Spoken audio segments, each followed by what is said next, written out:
Welcome to Haripriya's health. కొంతమందికి ఎంత ప్రయత్నించినా నిద్ర పట్టదు. ఏవేవో ఆలోచనలు వస్తాయి. దీంతో తక్కువ నిద్ర అవుతుంది. 4-5 గంటలే పడుకుంటూ ఉంటారు. దీని వలన చాలా ఆరోగ్య సమస్యలు ఎదుర్కోవాల్సి ఉంటుంది. సరిగ్గా నిద్రపోకపోతే ఆ రోజంతా ఏదీ సరిగ్గా జరగదు. ప్రశాంతవంతమైన నిద్రకు మించినది ఏదీ లేదు.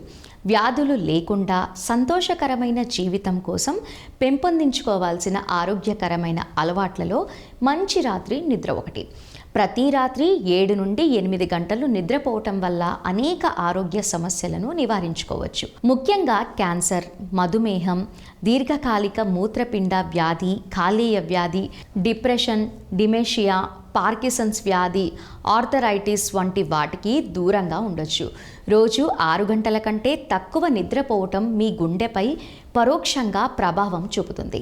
ఇది సక్రమంగా లేని హృదయ స్పందన, అధిక రక్తపోటు, గుండెపోటు, గుండె వైఫల్యం వంటి హృదయ సంబంధ సమస్యలకు దారితీస్తుంది. మీ శరీరం పనితీరుగా తక్కువ నిద్రతో ప్రభావితం అవుతుంది. కంటి కదలికలు, నడక ఇలా ప్రతి విషయంపై ఎఫెక్ట్ పడుతుంది.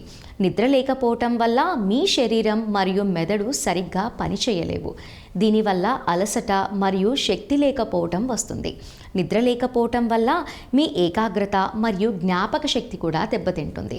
నిద్ర లేకపోవటం వల్ల చిరాకు, కోపం మరియు ఆందోళన వంటి మైండ్ మార్పులు రావచ్చు. నిద్ర లేకపోవటం వల్ల హార్మోన్ల అసమతుల్యత ఏర్పడి బరువు పెరుగుతారు.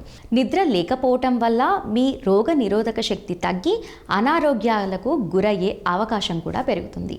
గుండె జబ్బులు, మధుమేహం మరియు స్ట్రోక్ వంటి దీర్ఘకాలిక ఆరోగ్య సమస్యలు ప్రమాదం పెరుగుతుంది. మీరు 6 గంటల కంటే తక్కువ నిద్రపోతూ ఉంటే మీరు ఈ చిట్కాలను అనుసరించడం ద్వారా మీ నిద్ర నాణ్యతను మెరుగుపరుచుకోవచ్చు.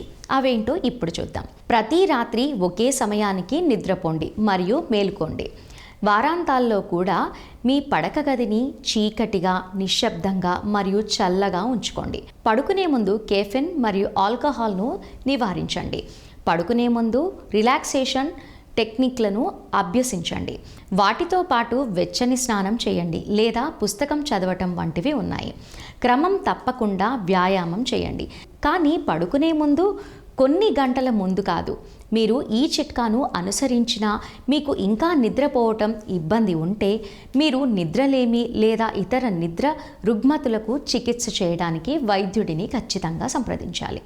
నెక్స్ట్ వీడియోతో మళ్ళీ కలుద్దాం.